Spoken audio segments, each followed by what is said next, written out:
I was at a church planting or church leaders conference years ago, maybe 15 years ago, if not more, and was on a bus like from one place to another in the city, and all the conference attendees were on the bus. And I ended up talking with these two young men. I was probably in my 30s then. They were clearly in their early 20s, let's say. They had very complicated hair, if you remember that time in the like early 2000s when, yeah, very complicated hair. They'd clearly spent a lot of time on it.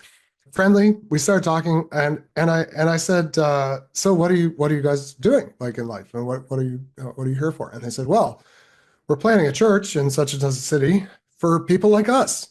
Now, they did not mean for people like them and me, okay?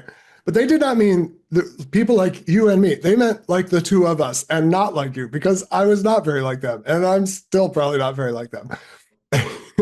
That was such a moment in history, and yet in a way it's still happening, where people think, you know what the world really needs is a church for people very, very, very much like I and maybe one of my friends happen to be. But I have to tell you, they were a very particular type of person. I am not sure how, to be honest, how many people like them there were, and what this represents. And unfortunately, it's so common, and especially in our kind of moment in Christianity and culture, is thinking in terms of a single generation. It's one generation thinking. It's thinking, we need to be highly relevant to this moment. But the truth is, like, these guys' hairstyles probably are completely different now. Probably what they care about is somewhat different now because they're now 15 or 20 years older. And thinking one generation is way too short for a church. Now, the baby boomers and like the seeker-sensitive church movement and a bunch of good things that happened in the late 20th century actually thought in two generations, because they had this kind of core idea. The thing you really need if you're going to plant a church is a great children's ministry, right? You need a great Sunday school, a great place for parents to drop off their kids.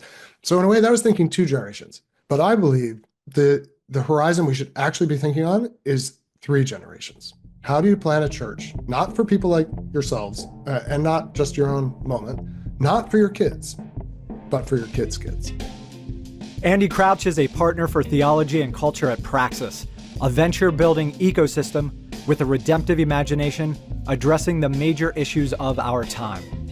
Andy has authored 5 books that explore faith, culture, and the image of God in the domains of technology, power, leadership, and the arts. He and his wife, Catherine, live in Swarthmore, PA, and raised 2 children.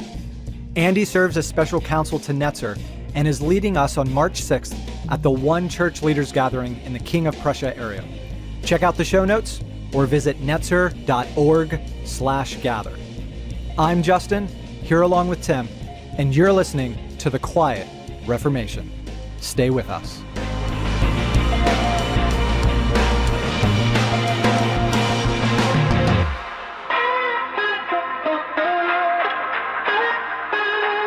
Andy, thanks for joining the show today. I just want to introduce you to some of the people who are tuning in, because some of the people who are going to be a part of One Church Leaders Gathering have heard you before and have interacted, but some haven't. You just heard Andy's bio, but on a personal level, Andy has been someone who's been great counsel to Netzer for the last 15 years, has been a friend, and we've walked through a number of seasons. Andy, I think it's been about 15 years now that we've been interacting. It has. It has. Yeah. Which is awesome. Yeah. And you've been in gatherings with us in various locations too. Yeah. And we've always really appreciated, I know the network's really always appreciated the moments. So thanks for taking time to be with us now, and also time coming up in March 6th. We're looking forward to it. Oh, it is a gift. This network has been a great encouragement to me, but maybe most of all, for me, our friendship and the many times we spent in my house have been not just, I mean, I hope I've been helpful, but it's been incredibly helpful to me to have brothers walking with me. Yeah, yeah. And I do want to say to everybody listening, Andy serves as special counsel for us and truly has had massive influence with us when it comes to shaping how we think and what it is that we do in the network. And one of those things, Andy, that we're going to be, I know you're going to be talking about, is just when we first started working at Netzer, very quickly we began to realize that if we're working at the church functioning in unity, and Hmm. living in the reality that we are one church in the eyes of Christ, that there's one body, one bride, that was in stark contrast to the reality that we experience on a regular basis. Sure, And sure. so if people would tell us, like, you're crazy if you think that's going to happen, that you're The going parts to of the body function are in. actually doing very well at saying, I have no need of you. They're like, oh, no, Exactly. I don't even know Yeah. you're there. Right, right. Completely unaware of you. Yeah. Yeah, yeah. And I think one of the things that we've talked about over the years is that this is a generational work. This is Yes, yes. two things. One is, yeah, it is insane to think that we could unify, this disparate and divided of a group, but that's Christ's job, not ours, first and Sure. foremost. That's But good. secondly, if we only think of it in terms of our lifetime, it is a ridiculous thought. But when we're Yes. thinking of it over a long period of time, we realized we didn't get to where we are as a church in a short period of time either. Mm, And one of your encouragements to us consistently is to play the long game and mm. to think about things generationally. How does that play into what it is that we're going to be talking about on March 6th? It's the heart of the matter.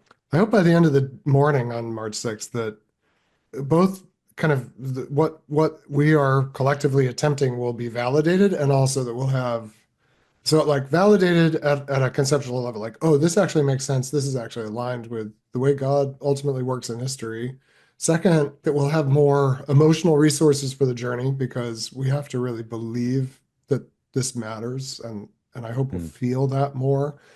And then I hope we'll have at least a few kind of conceptual frameworks that help us kind of make sense of what needs to be done and what we need to keep our attention on when there's so many things we could pay attention to as we build for kind of multi-generational change. So yeah, that's my hope for both this conversation and above all when we're actually together. when we talk about concepts like this, one of the things that always strikes me is God, when he's dealing with his family, which us being the church, the principles that we talk about and wrestle with that we want to hold on to, that are a real challenge for us and take a lot of gumption.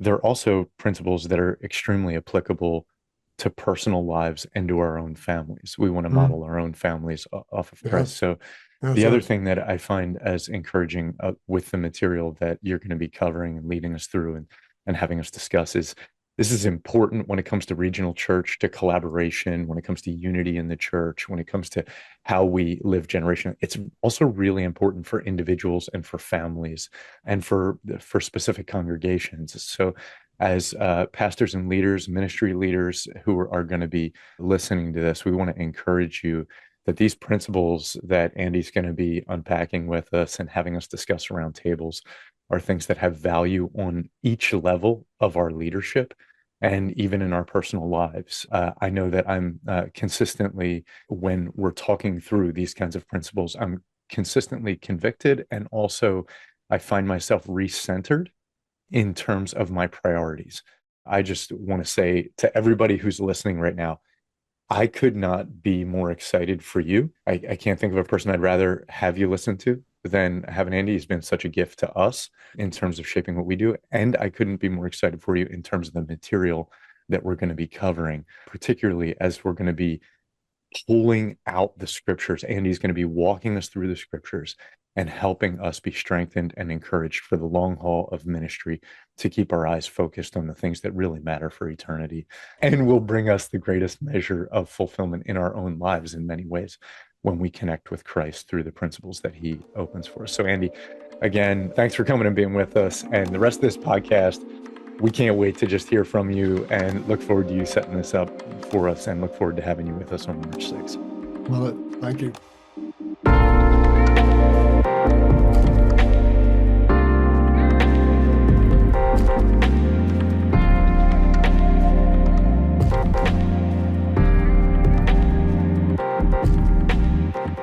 I want to give us a couple different ways to think about three generation plus thinking. That is, if you don't want to just build for a single generation, but you want to build for at least three, how do you go about that? And I want to take this from both a biblical angle and a kind of sociological angle, sociologists being the people who study how human systems are built and sustain themselves.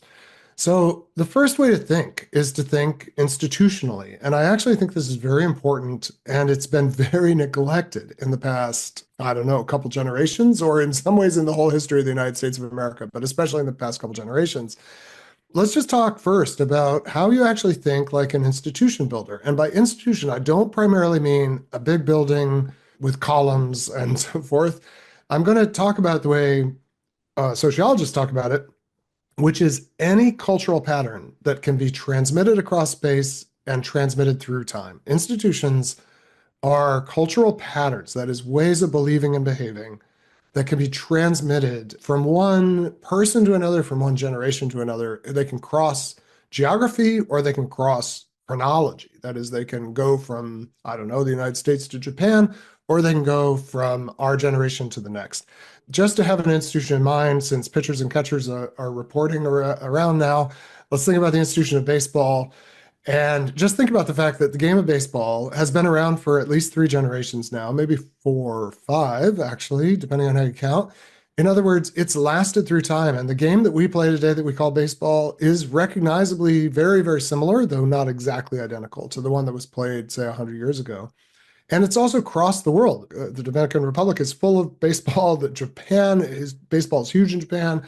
It started in the United States, but now in many countries around the world, it's a pretty big deal, and people are playing the same game. So what is it that can be transmitted such that people can play that game in lots of different places and generation after generation can be part of it? That whenever you have that, you have an institution. We as leaders of churches and as organizations, I think we would be foolish not to want what we are doing to see it replicated and to see it transmitted through time, right?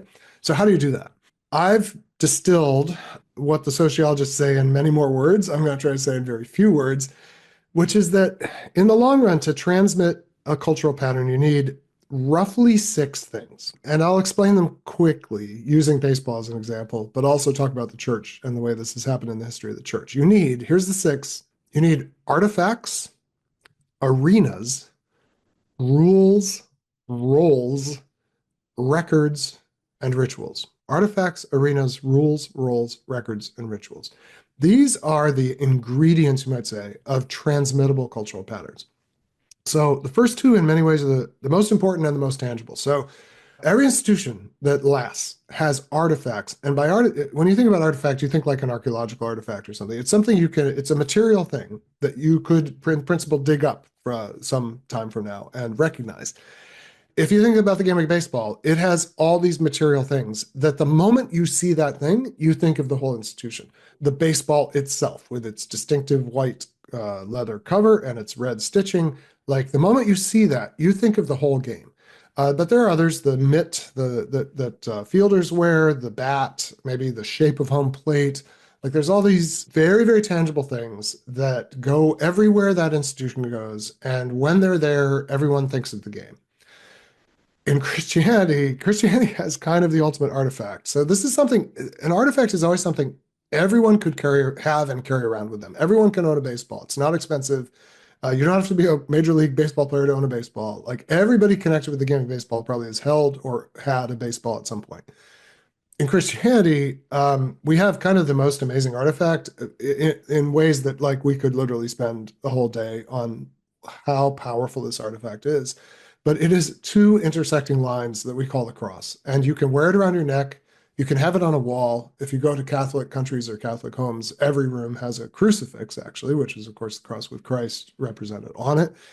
But it's most elemental. It's two crossed lines. And whenever you see those crossed lines or someone wearing one of that, the whole story of Christianity, both the story of the gospel and the whole institutional story of Christianity, for better and for worse in a way, shows up in a way. So great institutions have great artifacts. They have very memorable, powerful, and very small scale things that everyone can have. That's the first ingredient. The second ingredient it's also extremely material, and it's almost the opposite of the artifact in that the arena is not something everybody has. In fact, there may only be one. Think about how in Rome, like the Colosseum, I guess there might have been more than one arena in Rome, but certainly the big one is the Colosseum, right? And the arena is usually a place where the institution, or in the case of baseball, the game is played out at the highest level by the most kind of compelling participants.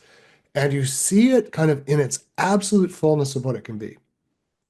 There's not there are millions of artifacts. There's millions of baseballs in the world. There's only as few as one arena and very few arenas.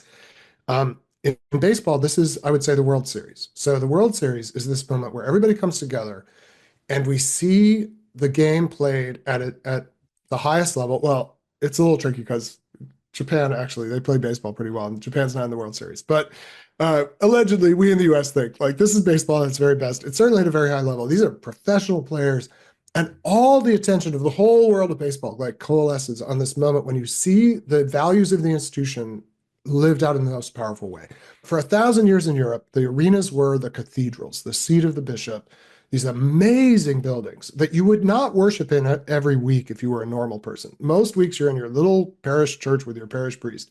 But on feast days, festivals, and so forth, you go to this place, to the cathedral, and you like see the massive building and you see the mass itself carried out in this way that just is very resonant and beautiful and powerful. In the long run, institutions don't sustain themselves if they don't have, on the one hand, a small thing that everyone can carry around and an arena where you see it lived out in the most compelling way. Because on a daily basis, you play baseball at your corner field, it may or may not be that compelling. But when you refresh your memory at the arena of what it can be, or your daily worship, your weekly worship in your little parish church probably is not that compelling in the Middle Ages. But gosh, you go to the cathedral and you realize this is a big deal and this matters. And I could give my life to this. And I want my life to reflect this. The other four are simpler to understand and easier to explain. Every institution has rules, what we do and what we don't do, and to some extent why.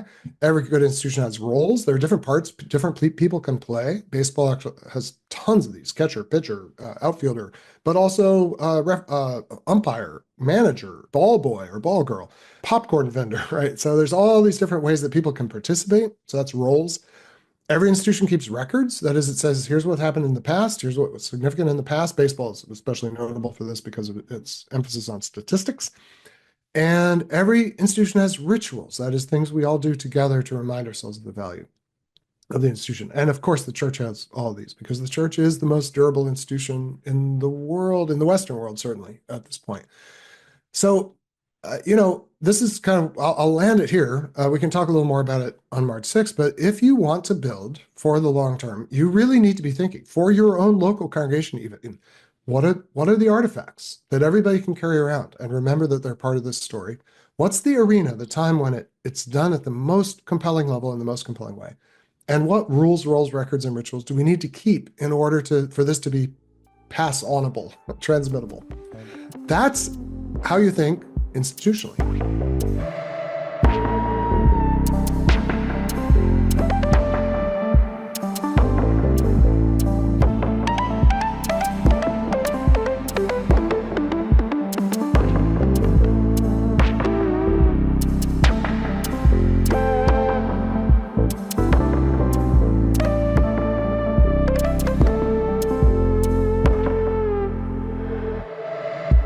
So one way to think 3 generations and beyond is to think like an institution builder. And I think a lot of us have inherited institutions that were built by people who thought this way, but there's a really big problem, which is not every time in history is a time when you can build institutions.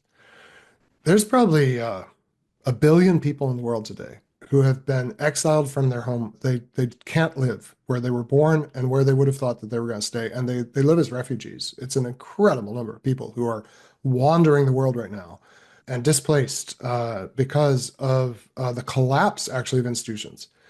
And there are times and places when you cannot build, there's no arena building happening. When the institutions are crumbling. And this happens over and over in different cultural stories and different histories. And frankly, we are not in the worst case scenario of that in the United States or in southeastern Pennsylvania. Certainly, things are a lot worse in other parts of the world today. But things could be a lot better. I think maybe as I kind of laid out that institution idea, you may well have thought, as someone who's trying to lead an organization and lead something that you would like to be transmitted, Do you not feel that institutions right now are extremely fragile, all the way up to the institution of the American government, which has been taken over through the expressed will through the election of a slight majority of the American people, has been taken over by people who really are not sure they trust the institutions that they are now entrusted with leading, right? I think we need to be honest and say we may not be able to build for the long run, or we may be in a situation where things are really falling apart. And what do you do then? So I want to talk now about I think the temptation at that point, which is to think about something that actually in the long run is the opposite of three generation thinking, but it becomes so compelling at times when institutions don't seem to be working. And it's to start thinking about this word that has become absolutely everywhere in my world, working with entrepreneurs in particular, but generally in our world, it's this word that comes up so much. And the word is impact. People are like, how do we have impact? How do we, sometimes people say, especially Christians say, how do we impact the culture? That kind of thing. What you're looking for when you look for impact is not patiently, slowly, carefully building artifacts, arenas, rules, world records, and rituals that can last a long time. You are looking, I mean, what kinds of things make impacts? Asteroids make impact. Car accidents make impact. Like we are talking about collision, like a sudden invasion of something powerful in the world that changes everything very quickly. I will share a picture of this when we're together. We don't have pictures on this podcast, but this is a vision of what I would call force over time. That is, a lot of force over a small amount of time equals impact. It's like if I know you can't see this, but I have my hands here, and if I bring them together very slowly, they can eventually meet in front of me. And I can, like my hands folded in prayer, you might say. That's not impact when I bring my hands together very slowly. But if I bring my hands together in a clap, which I think I can probably do, right? That's faster, more force, less time. Now, I won't do this because I don't want to do it in your ears. But if I bring them together really fast, it goes from a clap to a slap. That is more force, less time. The more force you have and the less time it takes, the more impact you have. So the dream of impact is, could we do something in the world that would happen so fast and with such overwhelming force that it just kind of rearranges everything at once? And frankly, I think partly because we've lived through, in a way, the introduction of technology, which has been about a 100-year story, but on the scale of human history is like a blink of an eye. Suddenly, everything's changed. And we start thinking that's how you change the world, is you do something that's so dramatic, that goes viral so fast, or takes off so fast that you can change the world by having impact. I mean, this is real.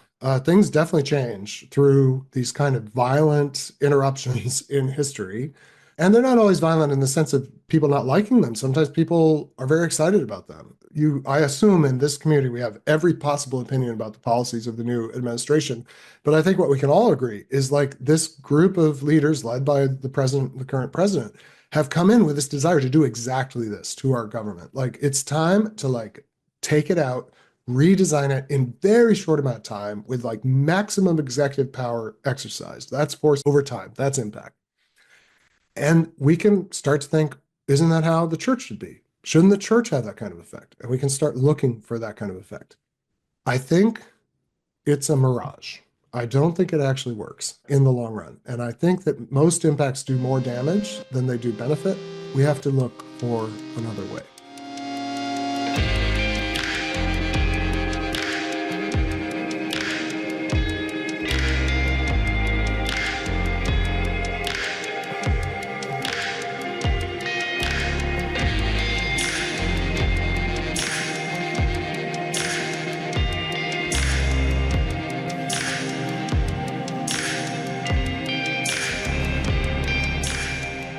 So I've talked about two ways so far.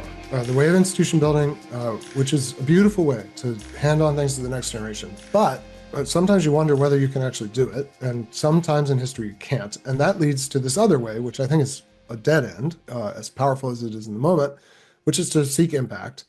And by the way, Augustus Caesar had impact. Like within he reigned for about 50 years, maybe a little less, 40 years. And in a very short amount of time, he changed Rome from a republic to an empire. He dramatically changed the kind of course of history. But at the same time, as Augustus Caesar is like using the might of the Roman military and the power of the Roman coinage and his own incredible charismatic personality to get things done really fast, there's this other thing happening literally at the same time, which is just kind of unbelievable. And it is that there's this young-ish man, 30 years old when he began his ministry, who has no military power, doesn't really use money, apparently. At one point, they ask him about the denarius. He's like, does anyone have one? Because he doesn't apparently have one.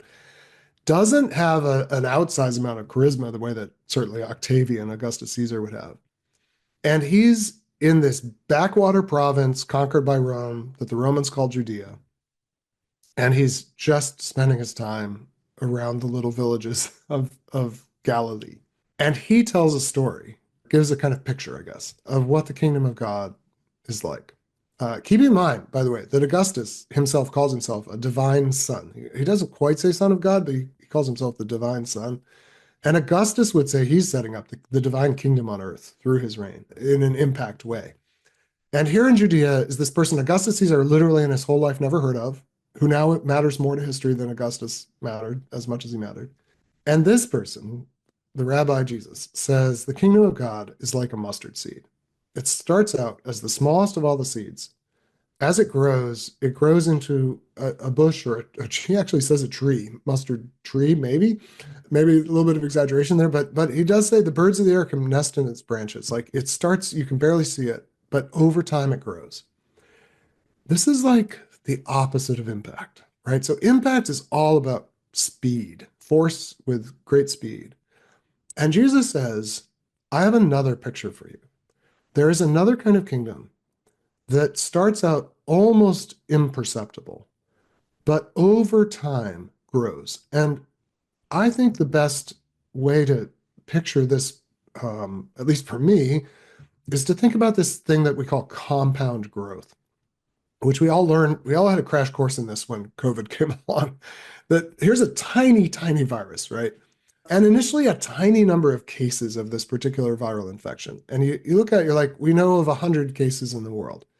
But we all know that because of the way doubling happens, that if that virus is transmitted just to two other people from that one person, within a couple months, you've got thousands or millions of cases. And eventually we had 100 million cases, I think, in the United States. This is not impact in the sense that it doesn't just arrive with this massive splash. It just grows. Now, a virus replicates very quickly in a matter of weeks. But what happened with the movement of Jesus? It didn't go like COVID, right? There's not 100 million Christians after a year, say, of Jesus' ministry. Instead, what happens is there's 120 people in the upper room the night before Pentecost. 120, that's not that many. But then 3,000 a few days later because of the outpouring of the Holy Spirit. So now there's 3,000 people in the vast Roman Empire. That's a drop in the ocean. And a couple generations later, Roman administrators are noticing this group called the Christianoi, the Christians growing. They're like, there's this new, like they're sort of Jewish and sort of not. And they start writing about them and mentioning them. And there's some persecution of them when they get too close to kind of the centers of power.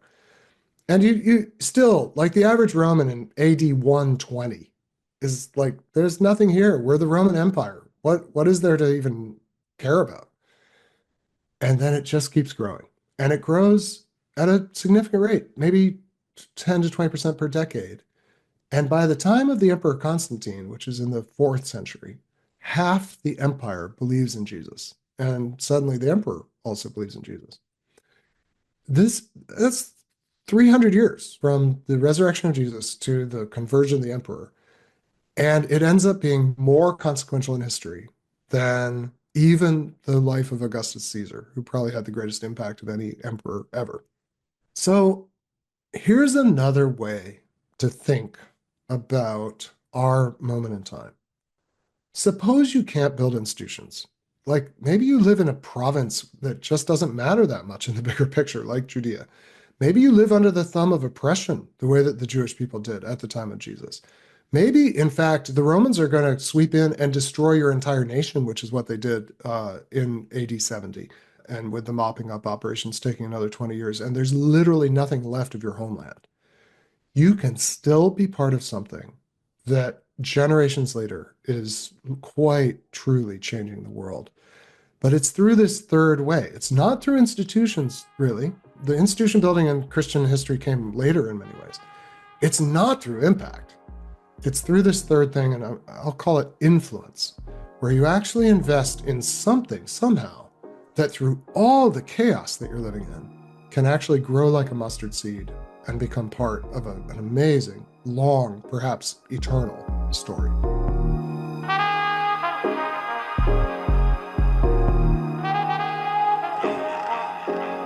Netzer works intimately with Christian leaders and speaks widely to the church at large about spiritual renewal.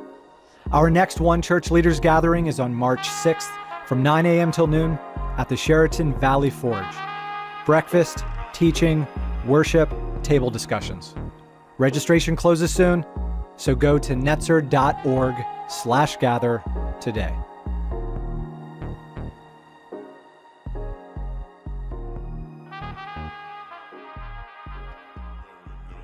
So when many of us are together on March 6th, I'm actually going to have us look at these with these lenses of institutions, impact, and influence at what I just consistently keep coming back to as in many ways the most amazing little book in the Old Testament. There's a lot of amazing stuff in the Old Testament, but the book of Ruth it's just become my favorite thing to like marinate in because it's the story of people.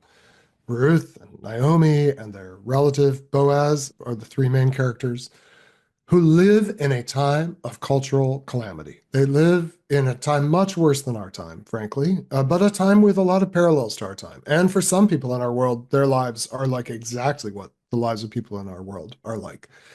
And Ruth and her mother-in-law Naomi traveling back to Bethlehem, even Boaz living a little more stable life. They live in a time where there are no institutions in Israel's life. It's the days when the judges ruled, and the days when the judges ruled are not happy times. It's days of impact, like Samson has impact, Gideon has impact, but no one's actually building anything that can last. And that's the book of Judges in our Christian Bibles. The next book is Ruth, and then we move to 1 Samuel and the development of the kingship, which is the beginning of institution building in Israel in many ways.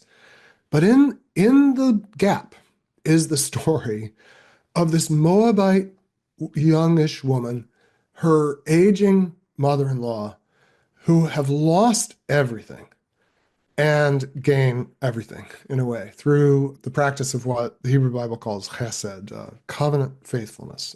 And it's just such an incredible story. So we're going to look at the beginning and end of the book of Ruth and how Ruth gives us a way to think about multi-generational effects from our lives, even kind of whether or not we can build institutions, whether or not we ever have any impact. It's like the most mustard seedish story in the Bible. We'll spend a good amount of time just letting that story kind of speak not just to our thoughts, but our hearts and connect us to one another and to these ancient people who still matter to us, and also to our neighbors who are living out stories frankly, like they lived out. And I hope it will be encouraging and give us the resources we need to be part of very long-lasting, deep change, which is, I think, what we are called to do when we are called into Jesus' story, because Jesus' story is the mustard seed story. I'll end with this kind of further thought, and I'll get to say more about it, I hope, in March, because it takes a little bit to unpack it, but I hope that I can give you a glimpse of where I think all this is going. In Exodus 34, God reveals himself to Moses, and I don't have the words in front of me, but you'll know them, and I think I can paraphrase them, where as Moses kind of is in the presence of God, the Lord names himself, the Lord, slow to anger, abounding in loving kindness, visiting the iniquity of the fathers unto the third or fourth generation. So if there's sin, if there's violation, if there's exploitation, disobedience, it does have effects to 3 or 4 generations. But to those who love him, to those who love me and keep my commandments, showing love and loyalty to the 1,000th generation. This is now thinking way beyond 3. 1,000 generations is way more generations than we've had since Moses. Since Moses, maybe 300 generations max. I might be doing my math wrong. It's not 1,000. There's so many generations potentially to go if Jesus holds off and does not return. When you start thinking 1,000 generations, I mean, what in the world could we even do that would be part of 1,000 generation story? And the basic answer is you can't do anything. Nothing that we do will even exist, let alone likely be remembered in 1,000 generations or 700 generations when God has finally kept that promise to show that level of love and loyalty.